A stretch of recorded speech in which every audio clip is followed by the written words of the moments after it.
Bonsoir. Bonsoir Julien. Aïe aïe aïe, j'aime bien moi quand ça fait les petits...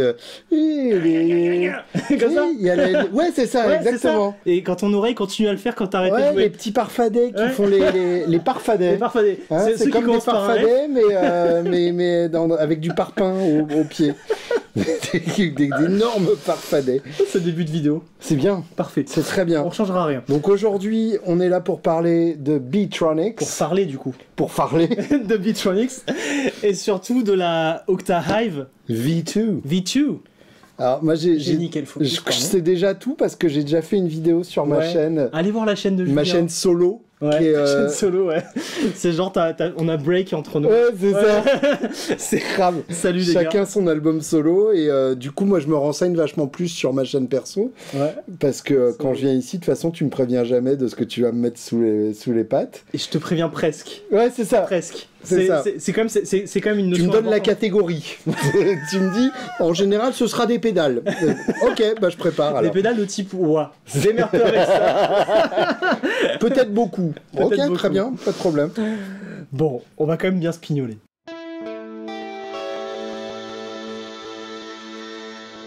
Donc, la Octahive, c'est la deuxième version. La première était plutôt dans ce genre de format. Oui, avec qu'un seul foot switch. Voilà. Et un petit switch sur le côté pour activer l'octave ou pas l'octave. Un foot switch, enfin un petit switch qu'on casse, oui. En général. Oui, oui. Ça, c'est du coup, c'est bien qu'il l'ait enlevé. Voilà. Ils ont fait l'édition limitée, t'as vu, avec 2 foot switch. Ah, j'ai pas vu, putain. Ils avaient la Metal Cherry, machin, truc, qui était très, très sexy. Non, mais je vais le vouloir, ça. Oui, ben, il y en a qui l'ont acheté, il y en a qui l'ont, voilà. On connaît l'histoire. Si vous en avez plus besoin, vous savez où le trouver. Le switch te permettait d'activer l'octave. Donc moi, en pleine frustration, je demande au fournisseur qui voilà, que je connais bien, j'en veux. Il me dit, il n'y en a plus. Voilà. Et après, je lui dis, bon, bah, je veux la classique avec le switch sur le côté. Il n'y en a plus. Tu sentais qu'il y avait un truc qui se tramait, quoi. Il y avait une esbrouffe, tu vois. On est d'accord. Et donc, bah, qu'est-ce qu'ils font? Ils me sortent la V2, quoi. La V2, donc, au format Baby. Baby, ouais, comme la Vespa. Voilà, Baby avec 2 E, hein, puisqu'on est de toute façon dans le monde des métaphores abeillesques. It's gonna be fun. Voilà, par exemple. Tu essayes, c'est bien. Ouais, c'est très bien de faire des efforts.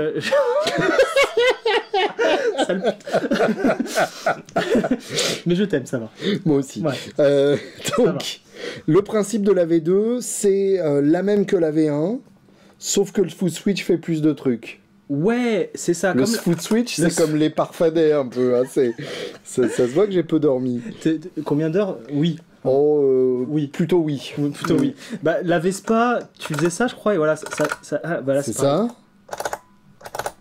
Ouais, alors t'as ça, effectivement, tu double-cliques pour passer en gros du mode fuzz seul au mode fuzz plus octave. Ouais. Et en même temps, pourquoi tu irais t'emmerder à pas avoir l'octave? Oui, bon, en fait, de toute façon, voilà, ça sonne toujours mieux avec l'octave. Sauf si un jour, tu veux un peu plus de bas. T'es un peu fou. Ouais. Et tu te dis, je vais l'activer de façon momentanée. Genre, tu t'appelles Jacques Blanc, quoi. Voilà. Ouais. Tu t'appelles Jacques Blanc, tu ressembles à Édouard aux mains d'argent, tu te fais un bouc qui te va pas du tout, et ben tu fais ça. J'ai vu que t'as chroniqué ça, Julien. Ça n'a aucun sens. Jack White avec un bouc, ça n'a aucun sens, on est contre. Autant Josh Homme avec un bouc, d'accord. 100% d'accord. Ouais. Josh, j'ai toujours envie de te lécher le torse. Il l'a dit. Mais... Ah ouais, grave. Jack White, par contre, non, ce bouc, ça ne va pas, c'est une mauvaise idée. Donc, je disais, tu joues là, et puis d'un coup, hop, et c'est momentané. Ouais, c'est momentané. Nous sommes en 1967, disais-je, avant d'être grossièrement interrompu par moi-même. Et donc, il y a notre ami Roger Meyer. Ah oui, Roger. Qui est Roger, c'est le meilleur. La pédale à Roger, ouais. La pédale à Roger, qui invente donc le circuit de l'Octavio. L'Octavio. Pour son ami 67. Jimmy. Ouais. Jimmy l'utilise sur le solo de Purple Haze notamment. Okay. Il trouve ça vachement beau. Il l'amène à faire réparer pendant une tournée américaine. Okay. Et les gros bâtards sans vergogne qui lui réparent sa pédale prennent des notes sur le circuit. Ça arrive chez Ticobre, qui est une marque de Chicago. Cobré, voilà, c'est comme ça qu'on le dit. Je l'ai toujours lu, je l'ai jamais dit. Voilà. Voilà. Hein, et oui, bon, en même temps, c'est pas très grave. Oui. Tu dis, et eux, pour le coup, l'appellent Octavia. D'accord, les bâtards. Donc ils rebaptisent l'Octavio en Octavia, c'est la même chose. Et... Alors je crois qu'il y a quand même deux schémas différents. J'ai vu des choses. Ah ouais? Ouais, j'ai vu deux façons de faire la T'es un dingue. Mais alors après, effectivement, c'est une octave up analogique. Oui. Donc on n'est pas du tout dans l'octave up façon Whammy ou pitch shifter. On n'est pas sur le pitch shifter traditionnel. On est en fait, à mes oreilles en tout cas, et tu me diras ça de ton point de vue d'ingénieur, ouais. On est plus proche, enfin on est aussi proche d'un ring modulateur que d'une octave up. Oui, alors le ring modulateur aussi, il y a eu des... Il y a eu d'autres... Il y a eu des choses... des bordels, quoi. En fait, oui, le principe, c'est d'avoir une serre d'oscillation et tu as deux fréquences qui vont se rejoindre. L'idée de faire le bend, ça va te créer l'octave supérieure. D'accord. Quand tu fais ton bend, souvent la deuxième case, c'est comme ça que ça marche. Mais tu sais quoi moi, c'est vrai que je sais pas trop en détail comment cette pédale a été faite. Ouais. Et je pense qu'on a besoin de quelqu'un... Quelqu'un qui s'y connaîtrait, un peu, ouais. Un mec qui s'y connaîtrait en Beetronics, quoi. Ouais. Genre un mec qui aurait monté la marque, voilà. Qui concevrait toutes les pédales et tout, quoi. Et je suis sûr que si on fait bien le bruit d'abeille comme il faut buzzer. Si on buzz bien, peut-être qu'il peut apparaître. Vas-y, on essaye.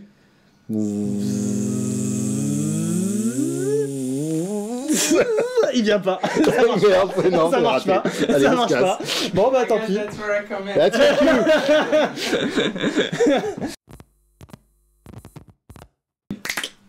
Okay. Well, it worked. You called upon the bee and the bee appears. Welcome. Here I am. Thank you guys. Thank you for having me. You're welcome. Really appreciate it. For French dudes, don't worry, we will have some part in French. Right. Your YouTube is working properly. This is the way it's supposed to be. We're speaking English right now, and this is weird to you. I'm sorry. Should have worked better in class. So we are really glad to welcome Filipe, the owner and the designer of Beetronics pedals. Awesome. Welcome, Filipe. Thank you, guys. I'm okay, super happy to be here. Let's start off with the Octahive because we were talking about it, and then we're gonna backtrack a little on awesome. Your whole journey. So we were actually debating the Octavia Octafuzz. Can you like tell us what the inspiration for your circuit was and how you tweaked what was already there? Yeah, the Octahive is actually one of the very first pedals we ever made. It started way back when the company was not a company, when I was making the pedals just for me. So what year are we talking? I want to say 2015 probably, first time I made it. But it was, you know, a derivative of the Thai Cobra hip. Okay. And so the Octavia. Yeah, and like, and it came, you know, slightly changes here and there, you know, and it was something that I was creating for my own board at the time. You know, I wasn't planning on making it to sell or anything like that. It also is a pedal that we have never marketed in any ways because it was the start of the brand, you know, it was one of the things, but has always been a favorite of everyone. Like everybody who plays our pedals, like that has been like one that everybody's like, all right, cool, I love this thing. And yeah, we kind of like had stopped making it like a few months ago, maybe like 6 months ago, we stopped making it with the intent of creating this this baby version of it. We talked about the demand. Like I was surprised the Octahive wasn't available. Yeah. I wanted it so much, and Mario didn't told me anything. Yeah, I mean, it is one of my favorite pedals out of the line. It's really, it really does the B thing, you know. Like if there's a pedal in our line that does the B thing, this does the B thing. So this is the birth of Beetronics. Yeah, you know, it makes sense, you know. And right now it has an improved version. I would say improved because it has more different features than the other one has more possibilities. It's still the same classic Octahive sound. We kept the circuit 99% the same outside of what we had to change to add the, you know, the digital control part that does, but sound wise it's the same pedal. You know that saying 99% means a lot of people are going to go for the vintage one, for that extra 1% that they can hear. Hopefully if they can hear. I tried hearing a lot. I'm telling you, there's people right now on Reverb selling V1s for 500. Probably there will be. That's also a part where we always not really made a big deal on like, oh, this is discontinued, and we try to not push that so much so people wouldn't be, and not also tell people, oh, hey, this other one's coming, you know, because those things do happen. But yeah, you know, you have now more possibilities, you know, of switching. This was something that people always asked us, like a lot of players were like, oh, why can you put a foot switch to do that change? But when I first made it, like for me, I've always thought that that change was not gonna happen for me, like during a song, because it had a volume difference between them and had like a lot of different things that kind of changes the texture as well, the place in the mix. Yeah, I mean, with the high octave, you're already gonna lose a lot of the bottom end and this and that, you know, and all the natural changes that there is. So I just always thought, okay, no, I'm cool with the toggle, and I always like those weird things, like put the toggle on the side was always one of my things, making those weird things. But then this was something that people asked a lot, like a lot of my friends who are, you know, players were like, we made some like custom shop versions and even some limited edition ones with 2-foot switches. However, this is way more dialed in as the transition. You're going to notice that like the transition between one and the other is pretty smooth as it can be, you know, and we worked on that, making sure, you know, that transition is really smooth. We really feel like it's made to be changed during the playing. Yes, exactly. Yeah, this is well done. Like the momentary thing. Yeah, I like the latch thing because it works well. Cool. Yeah, I mean, the momentary thing, we also made improvements. If you compare to like the Vespa, now you have options for like 3 different the time that it takes, you know, the latency that happens between you holding and changing. Oh yeah. Oh well. No, yeah, it's good. No, but I mean with the hold, with the momentary, it's faster.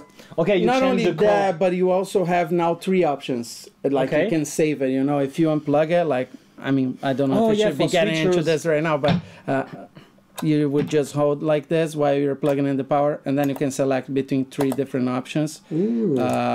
Which are? You have a 20 milliseconds, I think, of 150 and 200. I don't remember exactly the numbers. Okay, for the switching time, for the hold, okay. So like the short one is pretty much immediate. You won't feel anything, and then the other ones get a little more lazy and stuff. So people can choose that, you know, and that's like now it's saved to that. Also, there is like some options for which is now like it will understand. It will recall, let's say, the state that it was in every time the power was plugged off.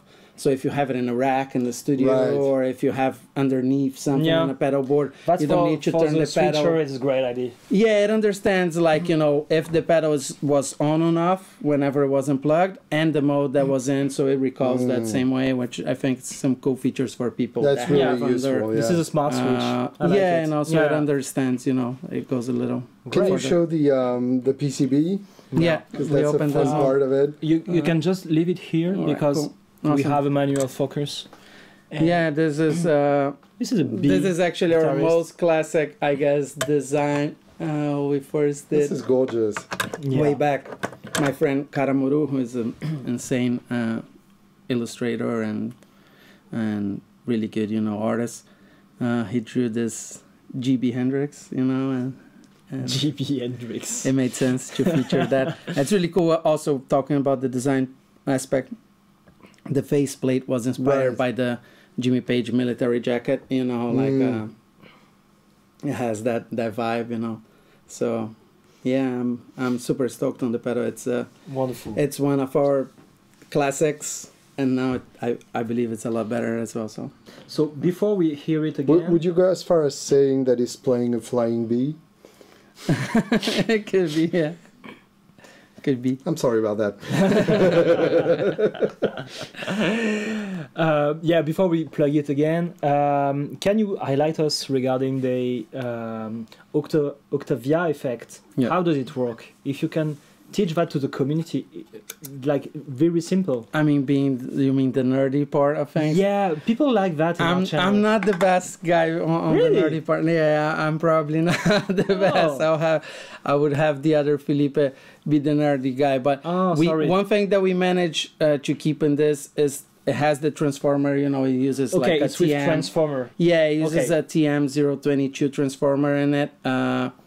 And you know, and a pair of diodes, you know, that you are actually taking one of the diodes out, and then as you add the octave, I would say the coolest thing to do with this is to roll back your the volume of the guitar. In the case of this, the it's the equivalent. It's the same thing, yeah. And even the gain, you know, like you get a lot more of those harmonics that are coming from, you know, from the circuit if you're rolling it back, rather than if you were, you know, full on gain. A lot of people expect that the more gain they add, they're gonna be getting you're gonna get less octave. Right. But yeah, I mean, it's it uses silicon transistors, you know, it's and it's pretty basic as far as like it doesn't really use any parts that are like, oh, this part doesn't exist anymore. It's not the aside from the transformer that's not so easy to get nowadays, you know. This is why I asked, because if I'm right, when I studied that thing like 10 years ago, I'm not sure,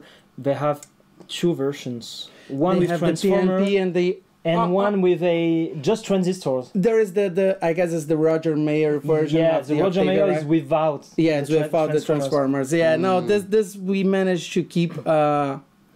You know, we wanted to make sure we were able to fit first, because you know this is really a small enclosure, but we wanted to keep the same. Eventually, I want to do something with in that vein of the Roger Mayer. It's like that one that looks like a spaceship, right? Yeah. But it's really cool as well. No, this is, you know, great. This we wanted to keep it as the classic way. This circuit, you know, it's pretty specific on its sound. Like I love it how it's like right. It has like even though, you know, it's silicon transistors, you know, but it has that very vintage, you know, like vibe to it. Like every time you play, it's like it doesn't sound modern. It doesn't vintage. sound mild. It's really like in your face, and it's got that vintage, like direct quality to it. It does. Because to sum up, you can tell that it's like the Tricobae. Is the same Tricobae, right? Ticobrae. Ticobrae. Sorry, it's the same one. It's not quite, but it is based off. So this is important for the geeks. Yeah, they want to know that. I know it's like, you know, it's the type Cobra head essence into it. Like it has some slightly differences on tone. It has some technical differences as it's used because of the switch. This is and the crazy. PNP and like, you know, it's. The inverted version as what it would be, but also now on this side, what is it? It is just the same circuit, you know, without one of the diodes in the circuit, you know. So, nice. Yeah, wonderful. So pretty much, I mean, on this side, I would say it's on a pretty basic explanation. I would use this side for mostly riffage things, you know, if you're riffing and stuff, and for leads and other things, I would use the other side. You know, whenever you have the high octave, the harmonics are so intense that live, you know, any thirds or even fifths already start to colliding, you know. So it's cool as well to create some like you know, ring mod stuff you were playing before, like some. But if you don't want that, you want to be on the other side as well, you know. Sure. Can you like set it up for maximum octave, and I'll play a little?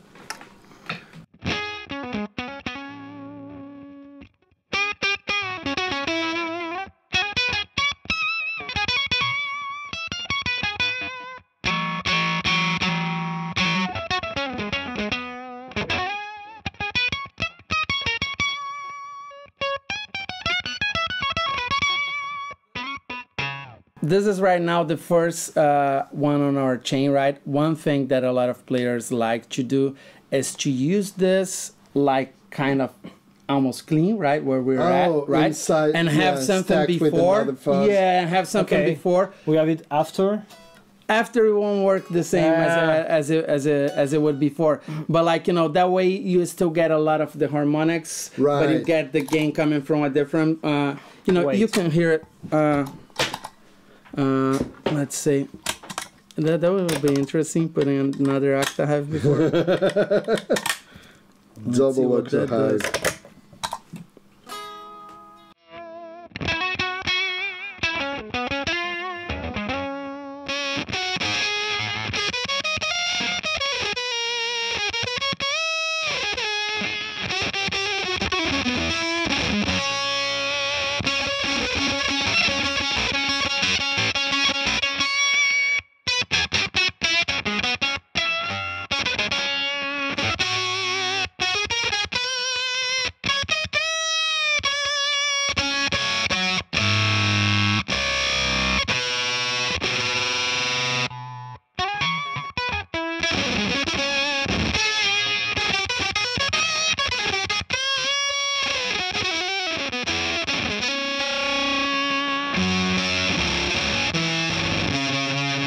That's lovely. I think for most part, most people usually will go with an overdrive before another Octahive stacking. Stacking is nice. But you know, that's a cool thing to do, as well as obviously, you know, you can go gain all the way up. But can we try that, like with no octave, kind of a riffy, what you would consider a riffy sound?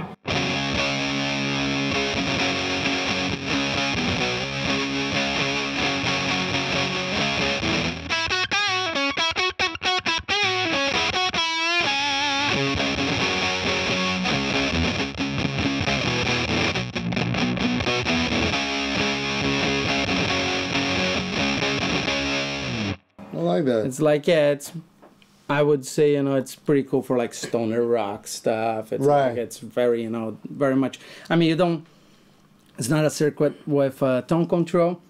So you get that, you know, that's it, like you get that at your face all the time, and you know, it's great for riffs and all that vibe. I feel like it's something I like to do with it. Yeah, it works.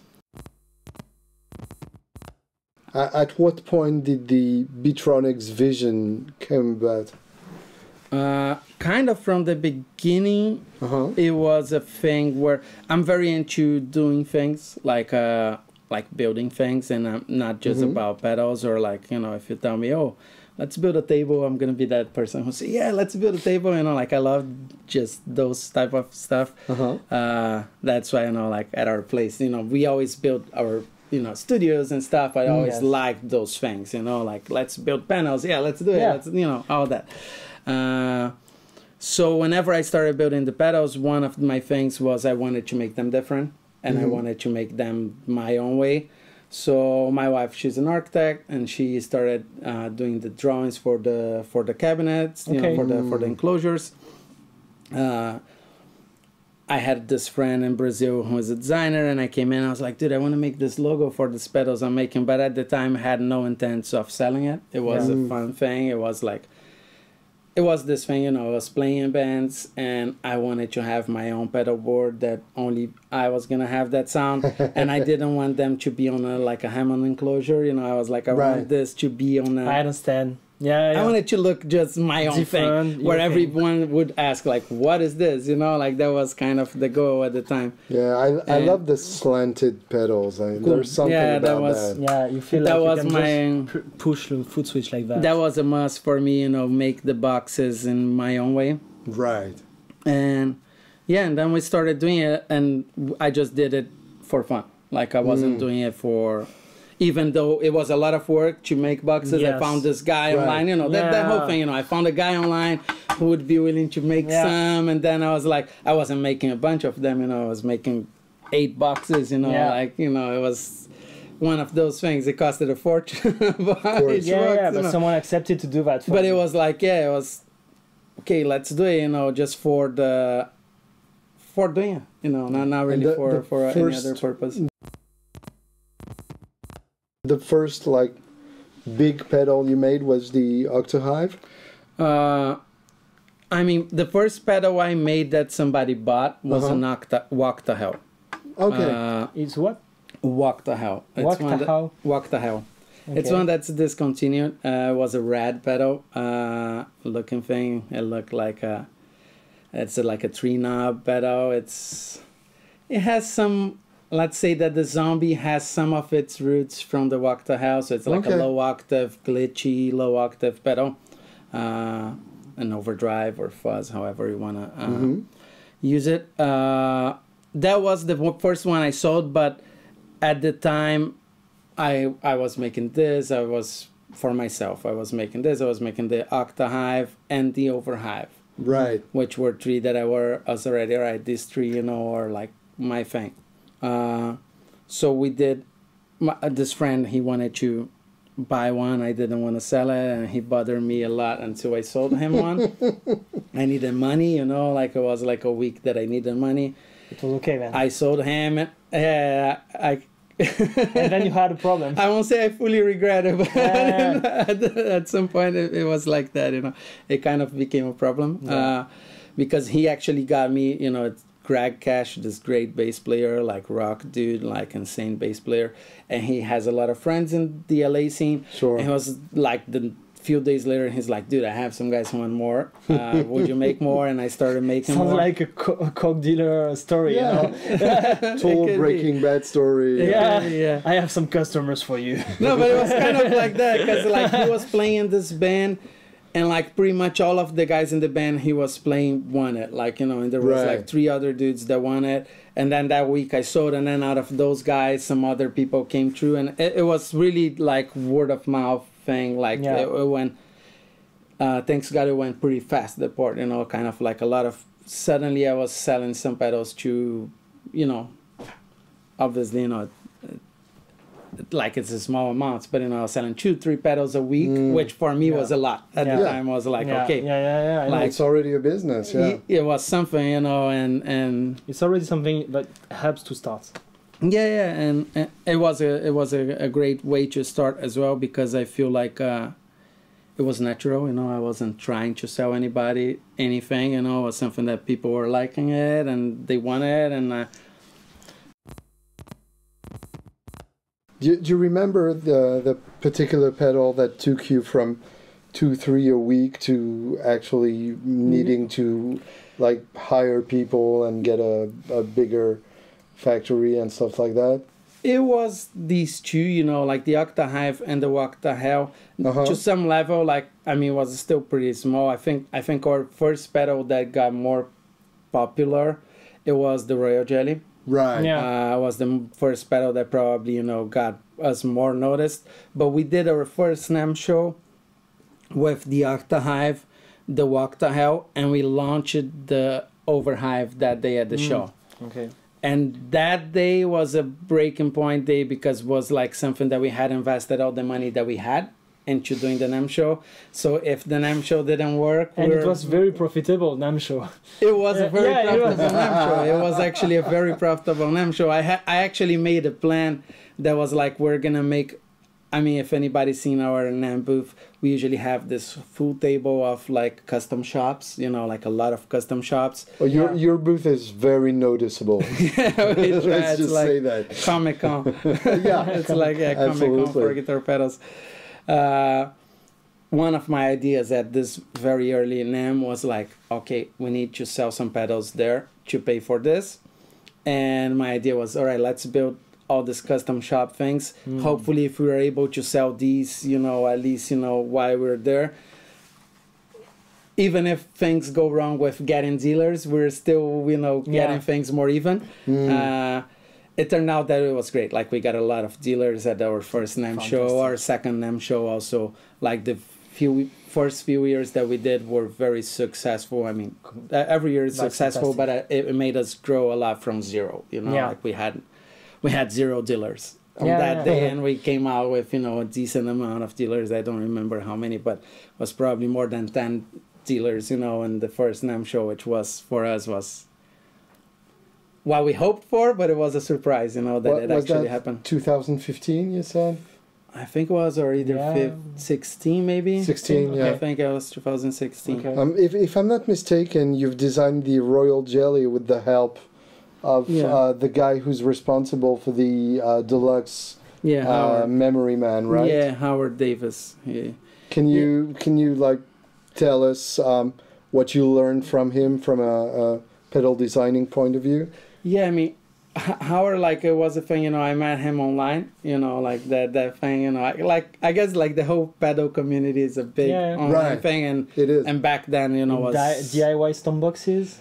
Yeah, no, I met him on his website, you know, like through his website. I sent him an email straight up. I was like, hey, dude, like, you were cool, you know. I'm a big fan. It was kind of like that, you know, and we, you know, I kind of told him, I was like, hey, like, I have some ideas of some stuff that I want to do, but like, obviously, you know, I want to hear what you want to do and stuff. I think whenever we came up with the Royal Jelly, it was, I think, Howard's idea to say like, okay, because we wanted to do a drive-in fuzz. I wanted to do a drive-in fuzz. And he was like, no, like the blending thing, you know, and at the time there was not many pedals that did the blending thing. Absolutely, yeah. And I thought, I mean, up until today, I love this pedal because you have the ability of, instead of like, you know, sometimes certain pedals up, if you kick an octahive in the middle of a chorus, you're going to see that the octahive came in. It came in. You know, don't like, need that LED. Yeah, it came in, you know, like it's here, like it got here. With the Jelly, you get a drive and a fuzz that you are blending the actual, you know, sounds. Sure. And you could vary from like a verse to a chorus in ways where it doesn't feel like it changed the pedal, but it went from a fuzz to a drive. Right. But since the original drive is still there, or once it goes out, you know, the fuzz came out, but it's still somewhat there, you know, depending on where you have your blends. That makes a very natural change, you know. It's funny because you're thinking like a sound engineer, really. That's kind of how this thing is, you know. You're like mixing in real time with that pedal. And in this pedal, you have also trees. Yeah, you have also the dry, which is cool for some like intricate chords and still keeping it, you know, or using fuzzy. with the bass as well. With the bass, drums, you know. If I remember well, this is one of the first pedals we tried from your brand. It is. Like 2 or 3 years ago. And you know what?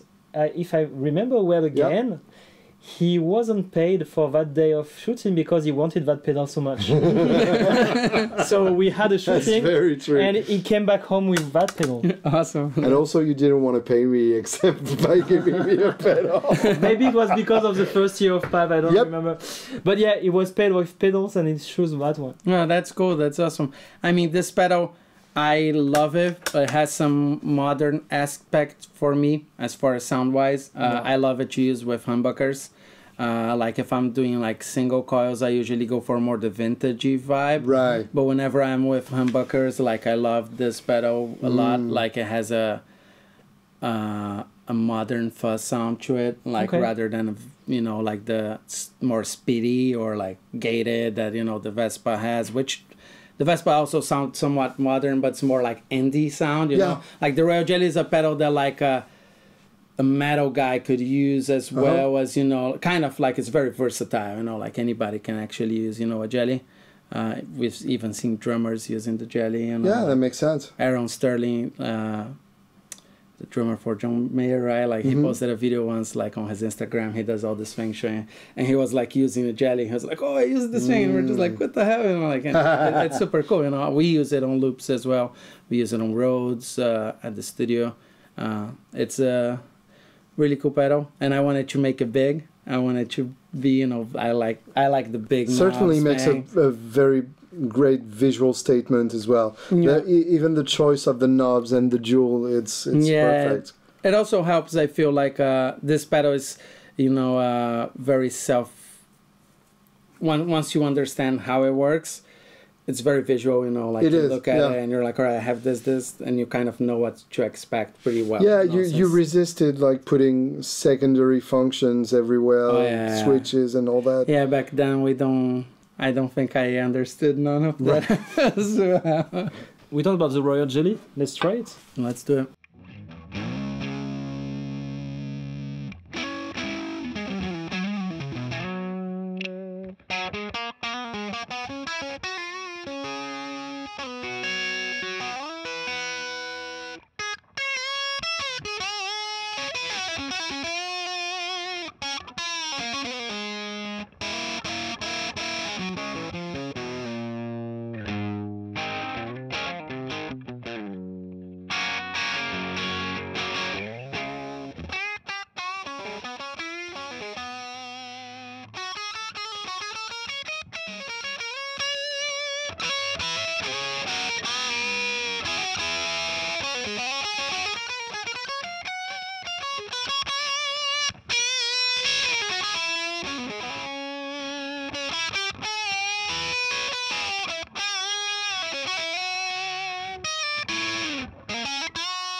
things about the whole blending. You know, I mean, obviously you have so many textures and stuff, but you can really, you know, like for example, play an intricate thing and still have a sound, you know, where it's not clashing, you know, all the fuzz and all that stuff.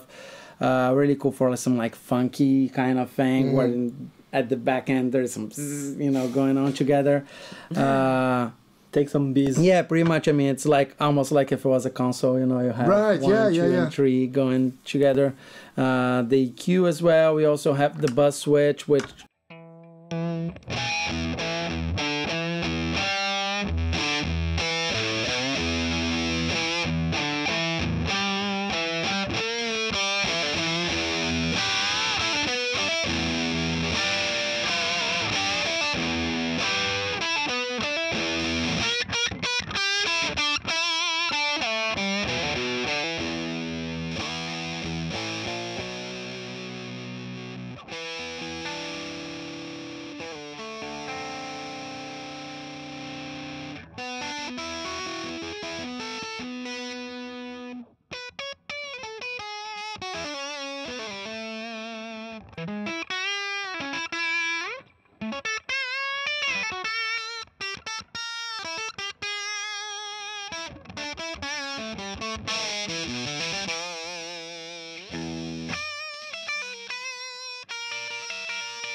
it's a easy pedal to fit kind of in many different it's got a lot of different textures.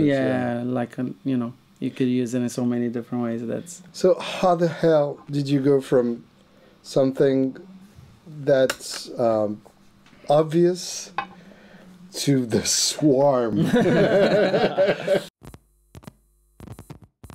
The swarm was an interesting character on itself because it came from me stealing from a friend. Okay. It's like my friend Joe Barisi is the producer, like for a lot of rock. He's done Queens of the Stone Age and people like that. He did the last 2 record and stuff. I was at Joe's studio and he had this pedal.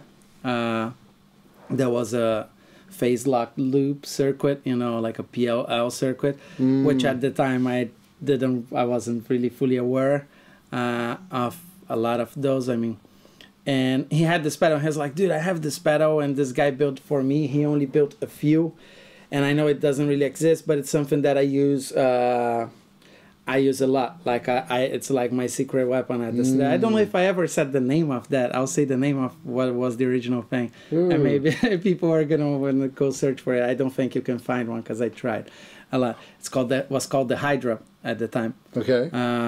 And anyway, so Joe showed me the pedal, and me and my brother heard it, and it sounded like the Swarm, but more uncontrollable. Like it was the Swarm on the setting that is always going insane. Right.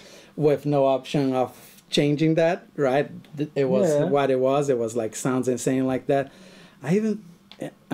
Anyways, we came there and we listened to the pedal, and I tried asking Joe, hey, can I borrow that pedal? And he didn't really want to let me borrow the pedal, and I was like, all right, cool. So we left, and then my brother kept saying, yo, dude, that pedal, you know, like, we need something like that. Like, yeah, we need to do that pedal. And I started researching forums, like, just find who was the guy that made him that pedal. And I found the guy. And I messaged the guy, and I was like, hey, dude, like, I really would love to make that pedal in some way. I don't know which way. And I worked out a deal with that guy, and he ended up selling me his original schematics and the whole idea. And then I grabbed that, and I was like, all right, it's too insane. Even if it still seems too insane, it was a lot more insane to some extent, you know. Yeah, it's really crazy. But I love this pedal. Yeah, no, Yeah, it's really cool. cool. It's a really interesting thing, and like I added a control, made some changes, and you know, made a more Beetronical way. And that's kind of how it was born. It was born from, and then I called Joe and I told him the bad news and the good news. I was like, the good news, you're gonna have more than one. The bad news is other people are going to have it. So, your secret is out. Okay, can we hear? Yeah, let's do it. So I'll start with it pretty controllable.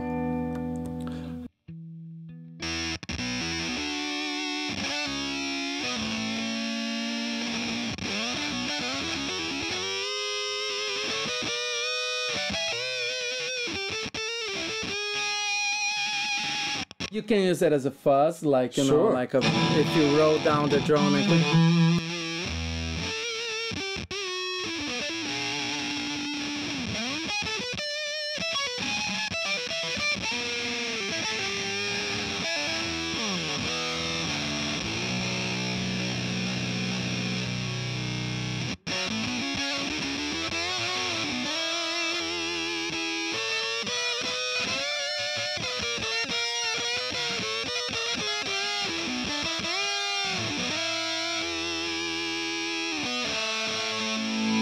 I'll go on a high note and to dry it out.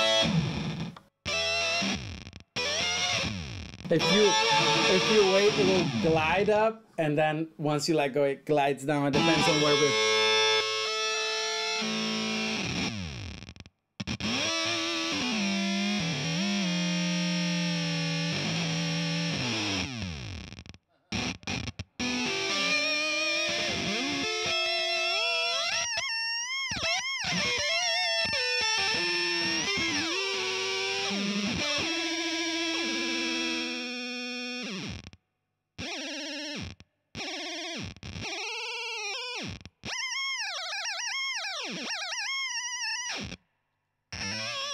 Some pipe bag type of stuff, like hold a note, just.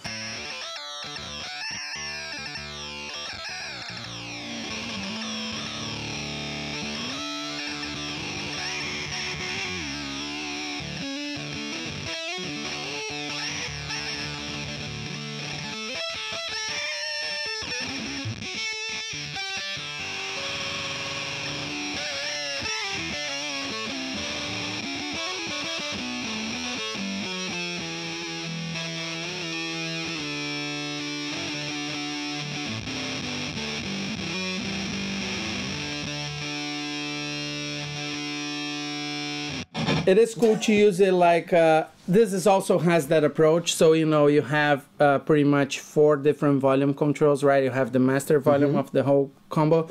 But then you have, you know, your main fuzz circuit. Then you have the harmonies separate. Right. And then here, you know, it's the harmony, the actual, like the pitch, and then the frequency modulation, which are quite interactive one with the other.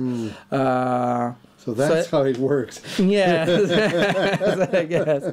I would say if you want it very controlled. I mean, one thing is, it is pretty crazy, but you can use it, you know, like right now, I just lower, you know, the volume of the harmonies, you know.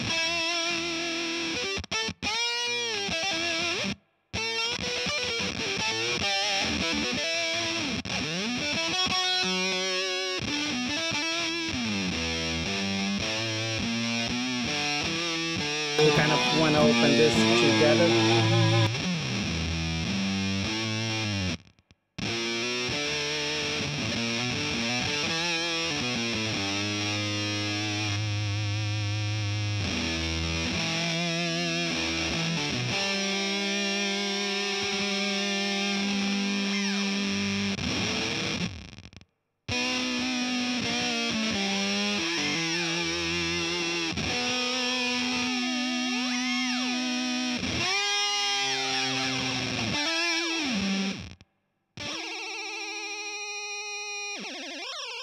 So that's the laser. Worker is a dry kill. It's a dry kill. The worker is the fuzz sound, so it's their actual guitar, you know, square wave. type of volume. If you I mean, there is no dry because there's not the possibility for the clean. It's a very unique pedal. Like a lot of people use it in different ways. I was saying, like, there's some people that will use it with the harmony is very low, you know, and kind of not so noticeable, you know, like more as a texture there.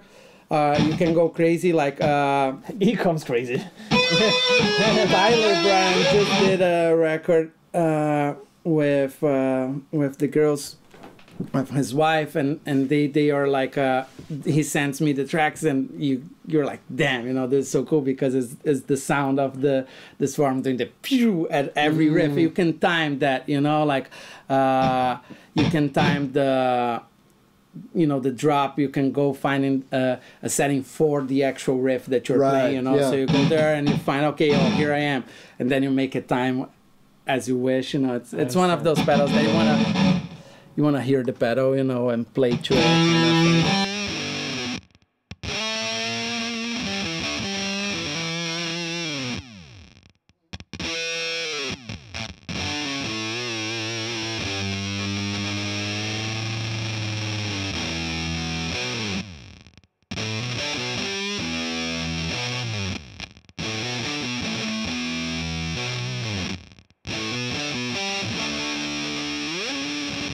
I forget what's the name of the song from Lord People that you hear a lot. Like it's like you're like, all right, that's the swarm, like right there, you know. And there is a lot of stuff that you can use it in that way, but you can also use it more subtle and more controlled. That's really cool. I like it to go the crazy route on that one. But so that was your first foray into more crazy experimental pedals? No, I mean, the Octahive had a lot of that. The Octahive, like, I guess that's why whenever we did that, at first it didn't seem so out there. So out there, because the Octahive was pretty out there. It was like a shrink down swarm to some, maybe. It's an overdrive. It's one that I also developed with Howard. It's a great sounding overdrive for many different purposes. You could push your amp into a more fuzzy thing if you have the volume all the way up, and it's a more like tube, very full sound drive. A pedal that I love. It's like a great always-on pedal as well. If you want to just add some. I think I never tried it. Do you want? Yeah, sure. Yeah.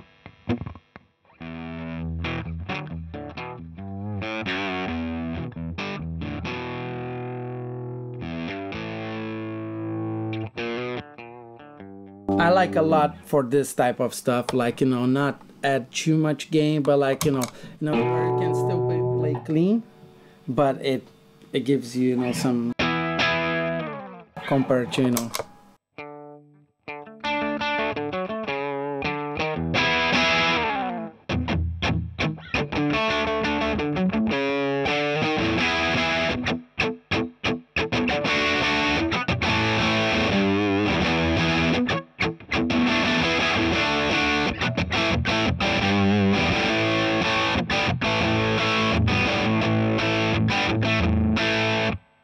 Yeah, we are just at the limit of channel 3. Channel 3, okay. Those two that are blowing up is these two, right? That's the limit, not more.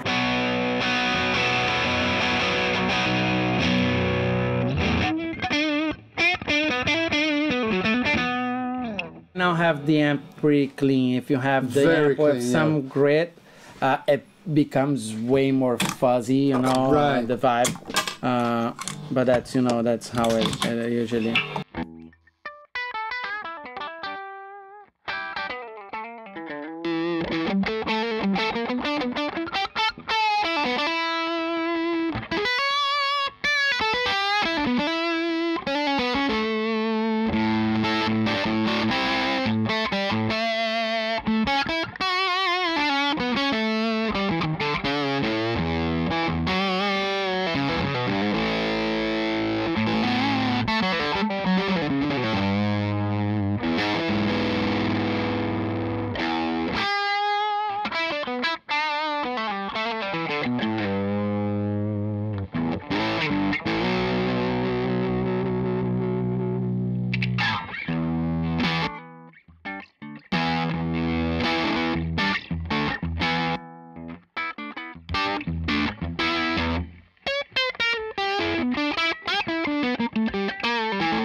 It is fat indeed. That's what it does. Yeah, no, so that's what it does. And it uses a JFAT too. So that's it's a JFAT one. Okay. So that's why nice. It's a FAB.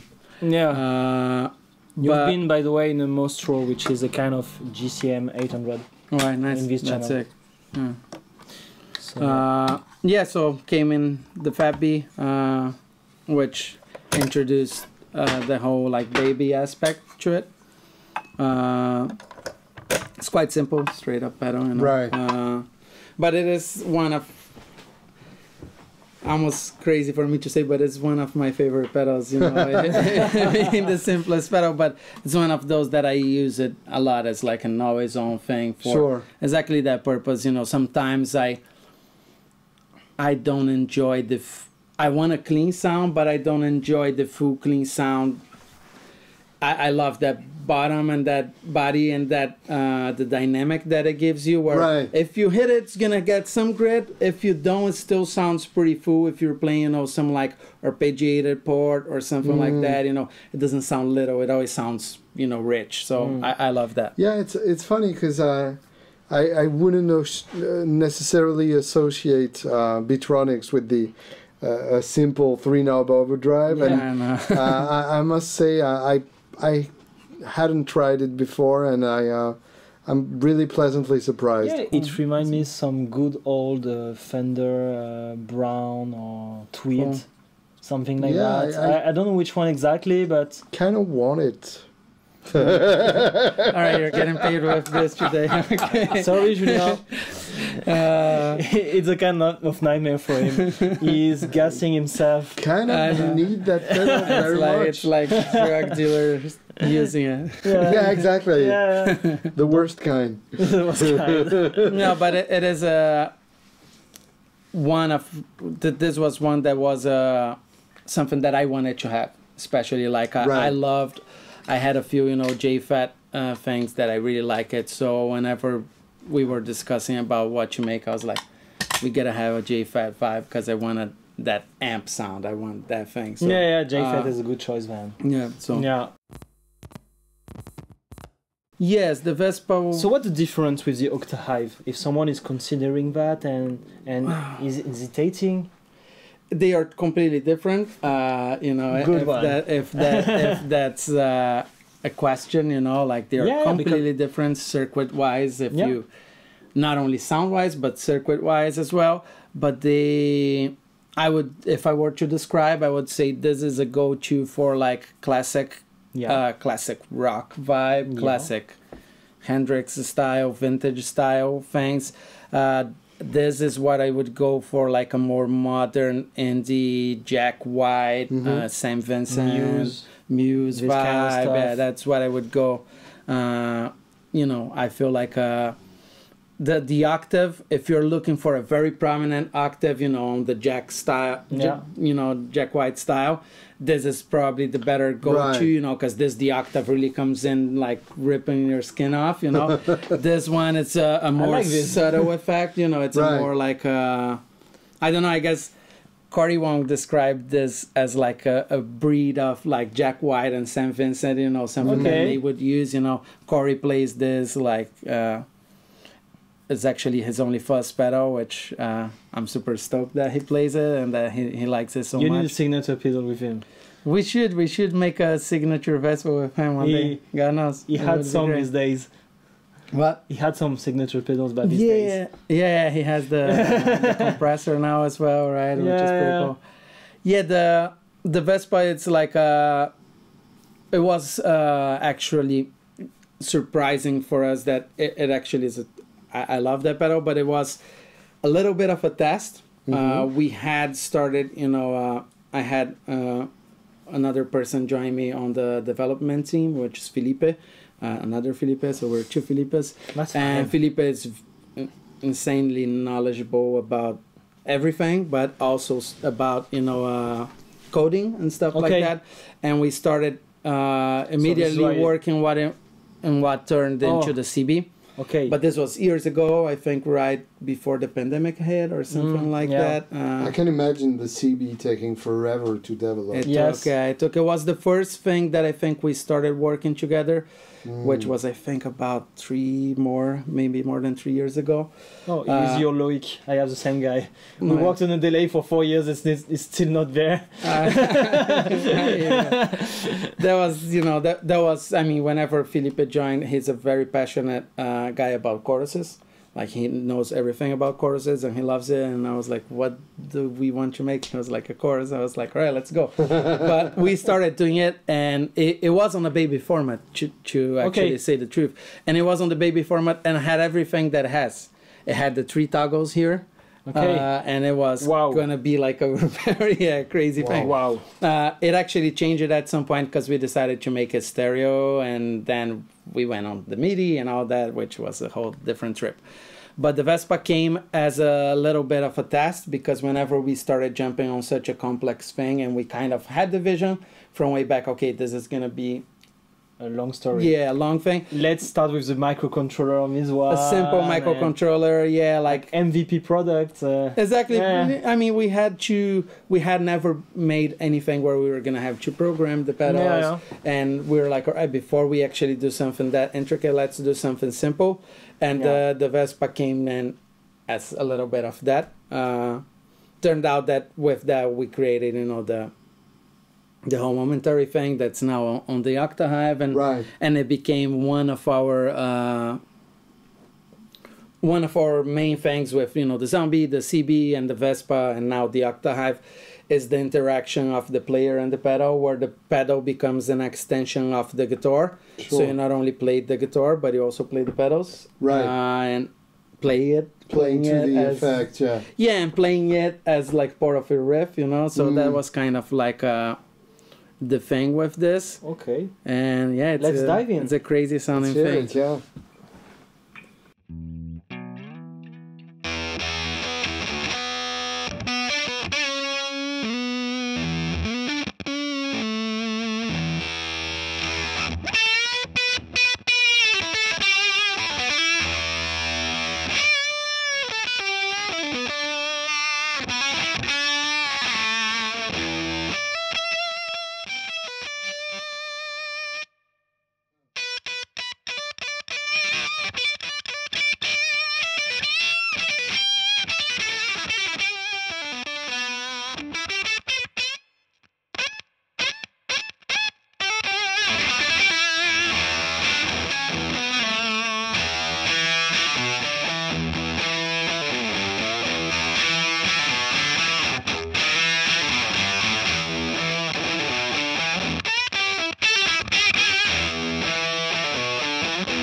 It has the gated fuzz and really big wall of, like for chords as well.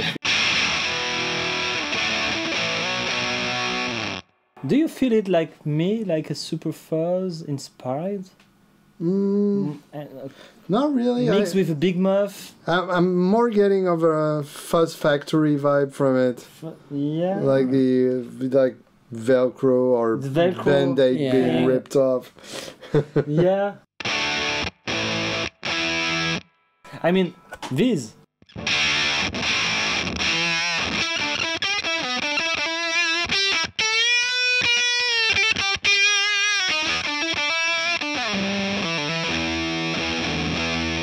That's lovely. On the chords, it reminds me of the Super Fuzz.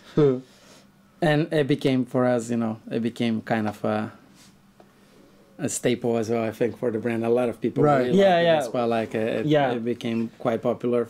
We felt the new step. Yeah, it was a different direction for us, which this was the beginning, so I love it. Also, the design was done by Karamuru, too, also who's the same guy that designed this. It's pure art. I don't know how you do that, but it's beautiful. This we wanted to make like those, how do you say, vitral? Yeah. Like you know, from like church type Church of thing. Yeah, like, it's crazy. We wanted to do something on that vein, you know, so that was it.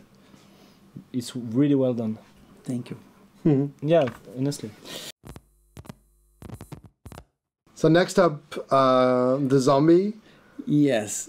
Which came quite quickly after the Vesper, right? It did. I mean, we've been working on so many things at the same time. Right. And now it's kind of culminating, like we were talking before, like, and you're like, oh, you plan on releasing more stuff. It kind of culminated now onto a part where we have a lot of stuff that was in works. It's ready, for like waiting for it. Yeah, that's been for a long time. Like, you know, before our development process was taking longer, you know, it was just me and kind of working with. Now we have a small team, but, you know, pretty effective, and we're obviously learning, you know. Yeah, of course. But yeah, the zombie was actually also part of the CB learning curve. It came after we had developed a lot of like the features, like the ramping features and all that. And in the middle of it, I don't remember exactly how. It was something like we had discontinued the Walk to Hell. Okay. And we were just like, oh, eventually it would be cool to do something with the vibe of the Walk to Hell. And we're like, oh, if we applied those concepts that we did for the ramps on like filters and all that, that could work, and that could be cool to kind of implement somewhat of a Walk to Hell low octave vibe, and that's kind of how the zombie came along. It ended up getting created and launched before the CB. Okay. And also, so the two are kind of linked. Yeah. They have its similarities. Anybody that has one will navigate through the other somewhat easier, just because they have similar. Some things are different, but you know they have similar concepts. Right. Also, completely distinct sounds. You know, they don't sound nothing. Sure. One like the other. So I'll talk a little bit about what's the structure, let's say, of the zombie. One of the things that fascinates me on this pedal is that it is as if you had a really big signal chain. Like if we were to say, oh, let's do some experiment here. So let's grab, you know, the signal split in two. In one side, we're going to add a 3 different level like gain. And actually, there are 4 different gains that you can get with the alternate controls. But okay, so on this side here, we'll have gain. On this side here, we'll turn into a low octave. And then on each of the sides, we'll add a filter that can, when this one is off, this one is on. Whenever this one is on, like a harmonic tremolo. It's like the filter. You know, you have a router, so you can send the filter to the fundamental, or you can send the filter to the low octave. You cannot send to both. Not because we couldn't do that, but because we wanted this distinct texture of being one or the other. So it's like as if you were in the studio one day and had this crazy idea for a signal chain, and you built all that into this little box. That's kind of how this goes. It would be a very big signal chain and would probably sound terrible after you're done with all the routing that you would need to do. But that's kind of how it is. So drive in parallel with octave down and a filter that goes between them. Yeah, filter. The filter has 3 different modes. Also, whenever you don't want to filter, then you have 3 modes of amplitude, so you can do tremolos and all that. And then it goes beyond whenever you start doing tremolos that bounce between the low octave and the fundamental as well. So it goes far. I'll start with, it has presets. You have like an expression control as well. And you can run the presets. You just run like preset 1, preset 2. At the center, you are live mode. It has alternate controls for anybody that sees me holding this foot switch down. That's an alternate control for everything. So every time I'm tweaking, holding this down, it's because I'm doing an alternate feature. So this first preset, if you guys have it as a standard, how it comes from fact.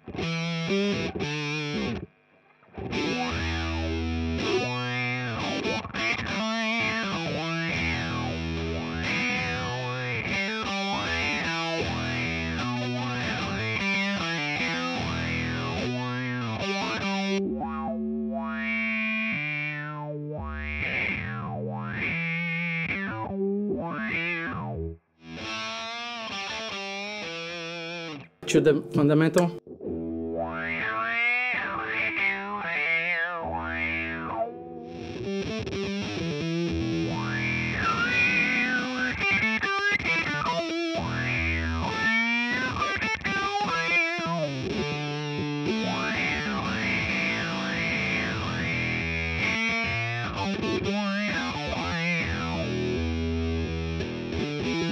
A few things that are quite cool with it. It's like on all the filter modes right now we're on the ramping mode, right? So we're ramping the filter.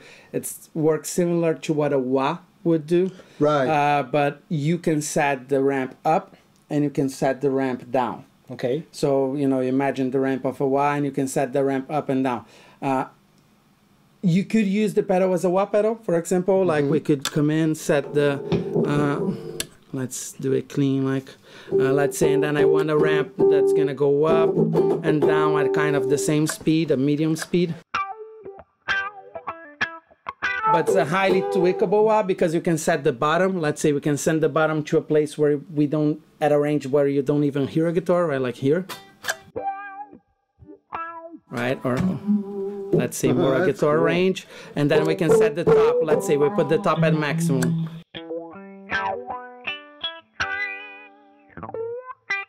Or you can send the top more closed.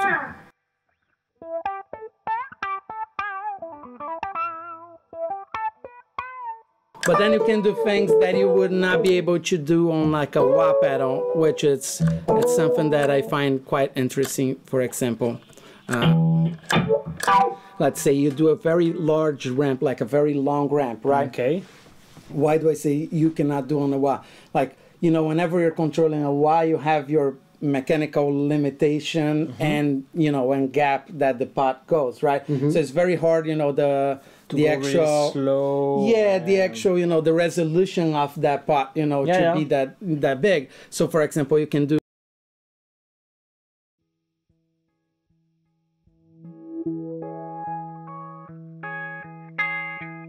now it's coming back fast. Okay. It could be even longer,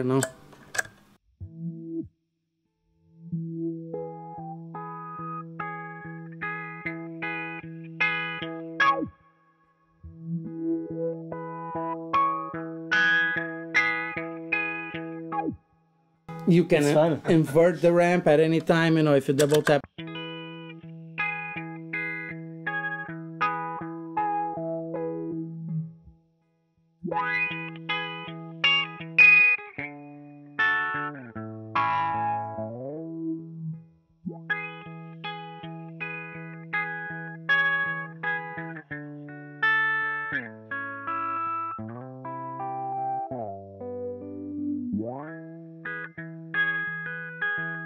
Yeah, I mean, there's all this aspect of just the basic filter. On filter, we also have modes like the LFO mode, right? Like,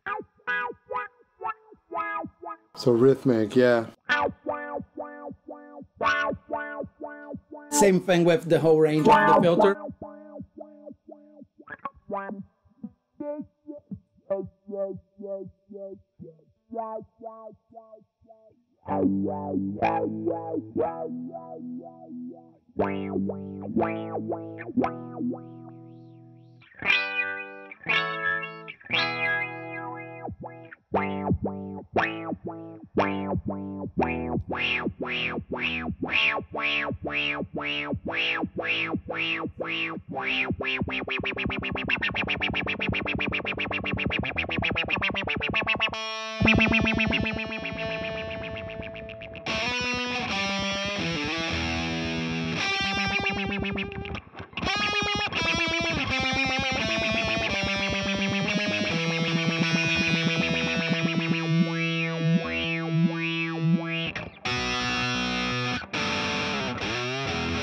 Few things is like every mode that has a LFO or anything that stays as a constant, if you double tap the bypass, you pause it, and now this foot switch works as like a momentary thing for it. So like, and then you can also use that as like a fixed filter. Let's say if we were doing that on the fundamental.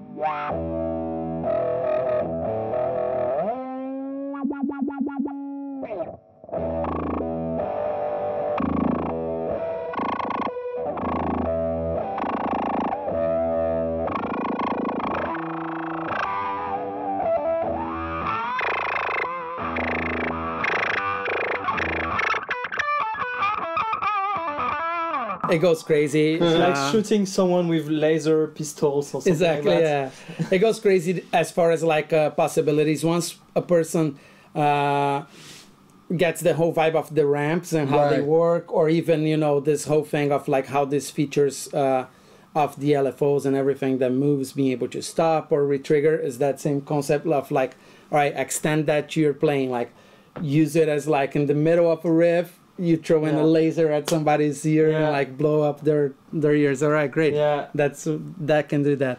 The CB has the same ramp system, right? It has a very similar aspect as far as, you know, in the zombie you set the up and down. On the CB it works differently for a few reasons and nerdy reasons of that we wanted to do some kind of like be able to do the rotary speaker type of thing where it would go from A to B and stays, which is different how it works on the zombie.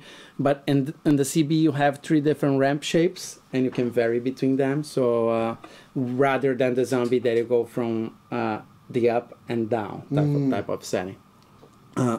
If we have time, I don't know how go for it. we... Let's just plug it and dive in with different presets. Yeah, no, cool. No, I'll do. I was gonna put on some tremolo just to show some tremolo on the zombie. Yeah, go for it. Yeah, on the zombie we also have, you know, the amplitude modes. I mean, we didn't show here like the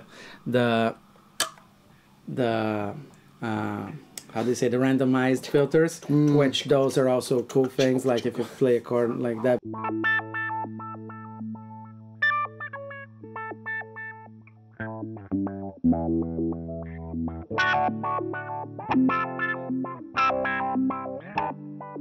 It's more than 65,000 patterns in it that you can find, so it goes crazy, you know. I can't imagine the development process.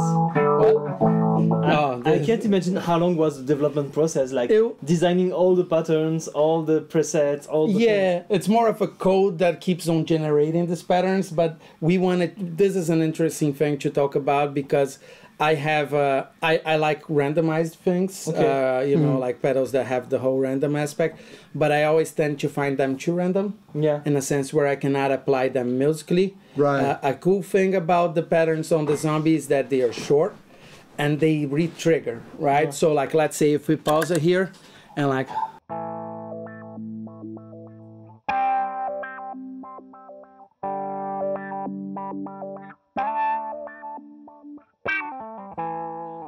can actually create stuff rather than being that, oh, turn down the random. It usually only really serves purpose for like intros or outros, because what else you're gonna do, you know, in the middle of a riff. This is something I wanted to make sure, okay, this thing has to function as a riff maker. Sure, yeah. You know? You can write plenty of riffs using that. The thing is, if you don't have that pedal in your board, then you're fucked. Yes, you can't play those songs anymore. That's the idea. That's the discussion we had today. Like, if someone wants that sound, it needs that pedal. And none of the other pedal will do that. Right. So it's a good thing for you, but not for people which miss it before the gig. It is true. I mean, the thing with these, and even with a lot of my approach whenever it came down to these, was that, you know, that same thing of like, oh yeah, the filter, why can you apply the filter to the drive and to the octave but not to both? You could. We could just route the circuit at the end after them both, right? That was a choice that I was like, no, we're not going to do that, because that's your own choice. That's easy for you to do. You know, you put a drive, you put a low octave pedal, and then you put a filter pedal after it, and that's it. That's what you got. This is something else. It gives you a different texture, you know, and not giving that option makes it sound always so distinct. You know, like the other way around, it could be something that would be easily doable. You know, it also you can turn off the filter and then you enter the amplitude modes, and those are interesting. One cool thing about the Zombie is that it could sub a lot of your pedals on the board. If you save presets, you have 5 onboard presets. You could use it as a tremolo, basic tremolo pedal, like how we have it now.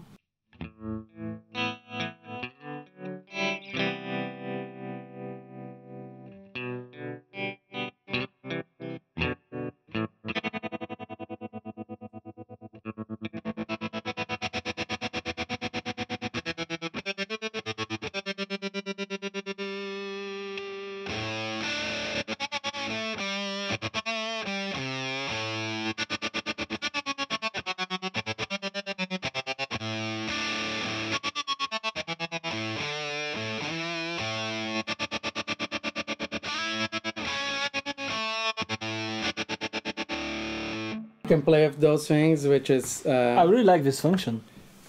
Yeah, it's really it fun. looks like something we missed with that pedal, because we heard it a lot when you launched it, but as we didn't took the time to go into all the functions. There are so many. We need a Filipe with us to discover the pedal. It's really useful to have the guy who designed it explain it to you. You need to make a European tour. You told us you like Europe. I love it. So have the time to meet all your customers. Yeah, you should do like a half-hour Skype call with every guy who buys a pedal. Go to their houses, right? Go to their house and play. Half an hour and more. I would do it if I got to travel through Europe. I love it. A ton half an hour would cover like maybe a couple of the filter sounds.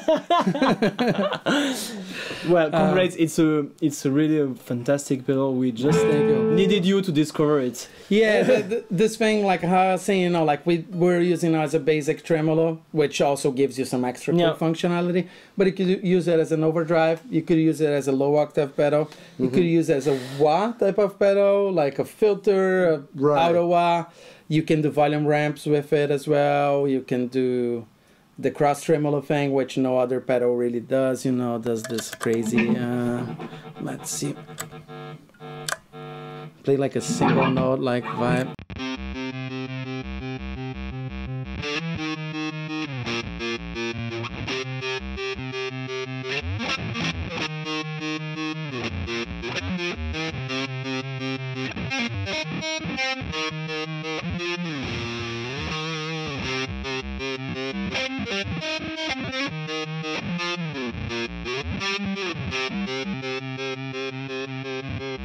Yeah. You can save that you know presets, and then you'll have 5 different options. You can have some basic stuff and some crazy stuff, or all crazy stuff, or all basic stuff.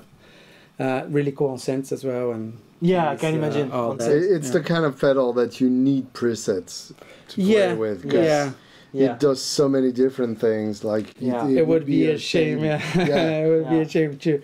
Actually, whenever we first started developing, and we did the whole like toggle switch there in the middle, it was only gonna have 2 presets, and then later we are like, all right, it's, you know, with the alternate controls we could add 3 other presets. And whenever we were first starting, I thought, oh, that's more than plenty. 2, then like 5, that was more than plenty. At the end of it, it's like, oh, could it have maybe 25 presets? Okay. You know, like.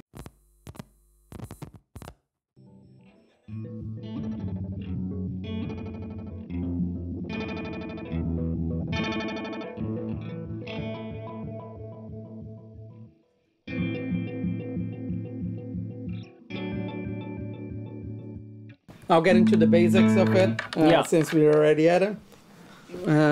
So the CB is a fully analog circuit path for the sound, right?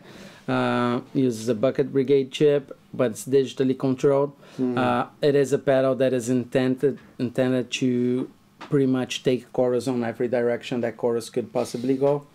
That was kind of our thing, was like, all right, what if we made chorus be something else than it has been before? But also one of the focus was, let's as a foundation, have a really great sounding chorus. So like if you just turn the pedal on, you come in into like a basic chorus preset where you have 2 different speeds, like similar to a rotary speaker, and you can go from those 2, and that's like it does that really well. Yeah, I feel like we were able to achieve a chorus that's not too dark. It can be dark with the filters. You can apply the filters and make it dark. Okay. But it's also not too dark, and it's still, you know,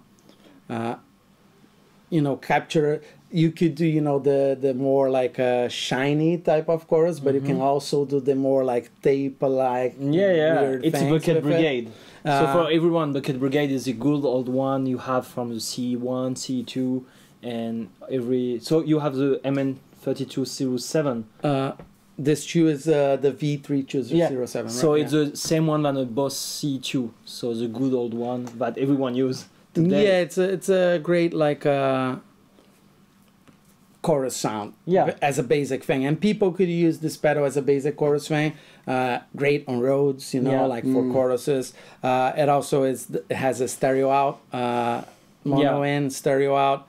It has a lot of features, right? Like we can stay talking for a bit, but you have different options for the stereo out. You have MIDI, you have CV, you have presets, you have the whole. You've put inside an harmonizer. Yeah, it's not that we put inside the harmonizer. Well, the way you digital control. It becomes an harmonizer. It becomes the we turned the chorus into a harmonizer. Yeah, because for everyone, maybe you're used to play with Julia from Walrus, which has a lag control. I think it's the way you do it. Like you change the pitch of the delay. Yeah, I mean, we're applying a square wave LFO to the delay time. So like we're doing, you know, that in a manner where we can actually set to exact pitch. And like if you, I mean, we'll get into the presets that do that. Like the one that he was playing does that. For example, right here we have fifths and octaves.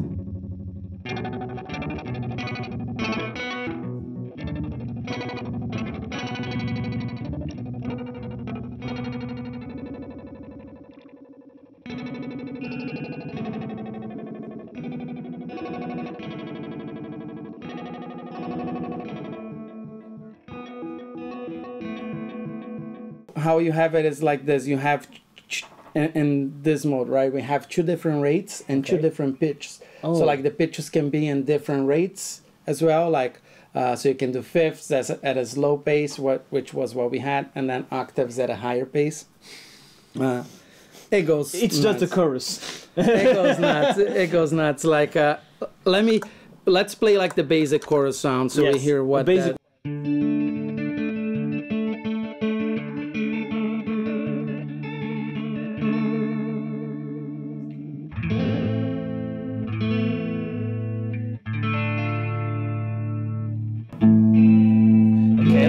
Access alternate controls on this one. You hold the bypass, this lights up. Once it's up, you are on a secondary function. Okay. Now we have mix. Here we have a filter.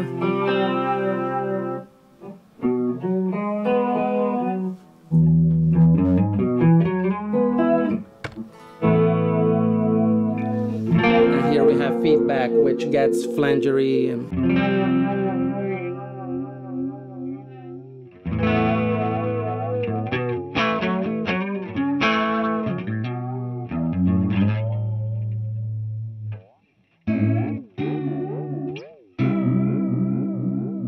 we didn't limit the pedal in any ways, so speeds go crazy too, up to like ring modulator.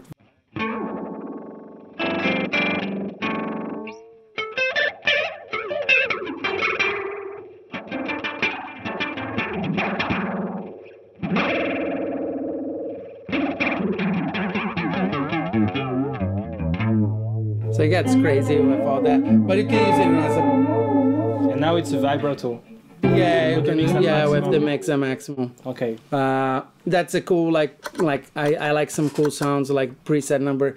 The presets are pretty basic. It's just like a little foundation for people to understand the capabilities. You can go much further than the presets do.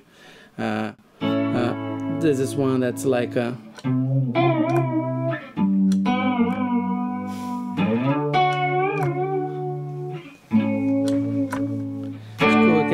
like tape type of warping things. Then we can get back into like the harmonizing mode, the harmochorus. This is the one with fifths and octaves.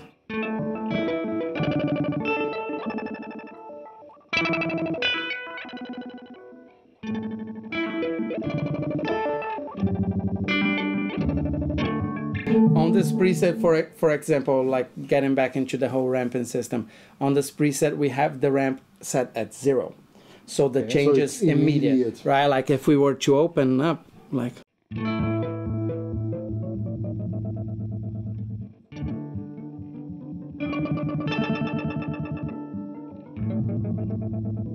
can invert the ramp the same way we did with the zombie. You double tap the bypass.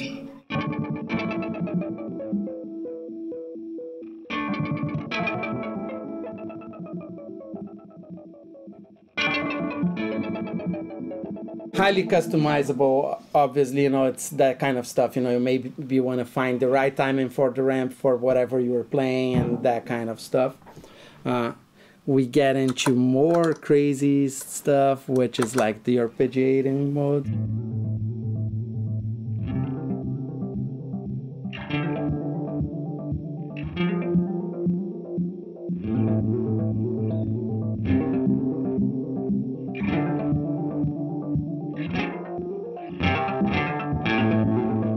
This is like a basic, you know, 3-note pattern. You can scroll through and like if you can select between chords and patterns.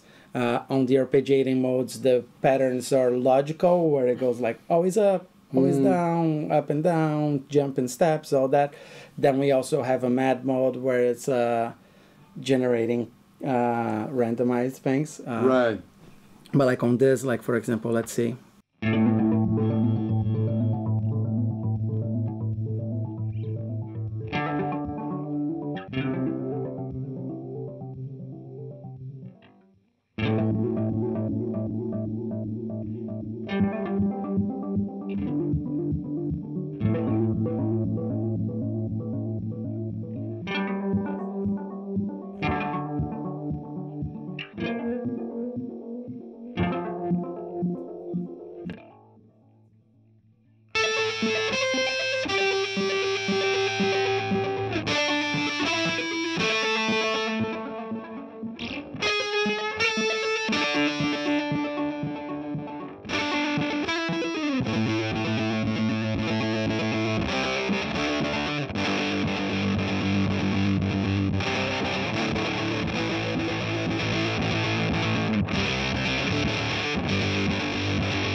Yeah, you know, you can go crazy. Okay. We went crazy. Yeah, We're gonna go crazier to finish. Because you need to discover something today. Yes, we have a tradition when we do videos here with many pedals.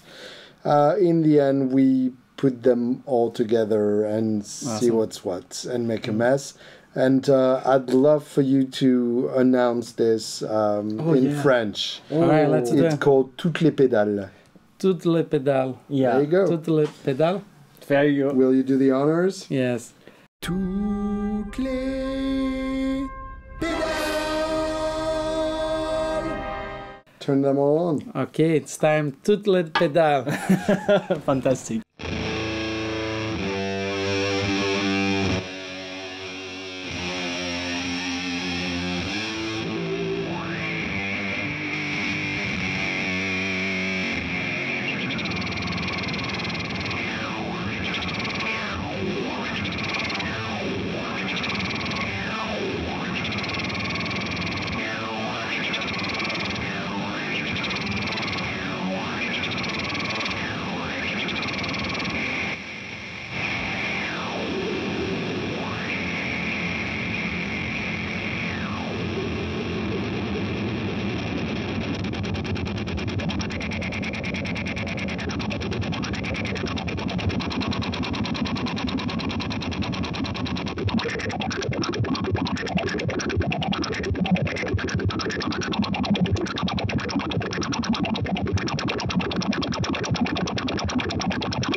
That works. Thank you so much for coming. Thank you, Filipe. Thank you, guys. Thank you. Merci beaucoup. Thank you. Thank you for having me.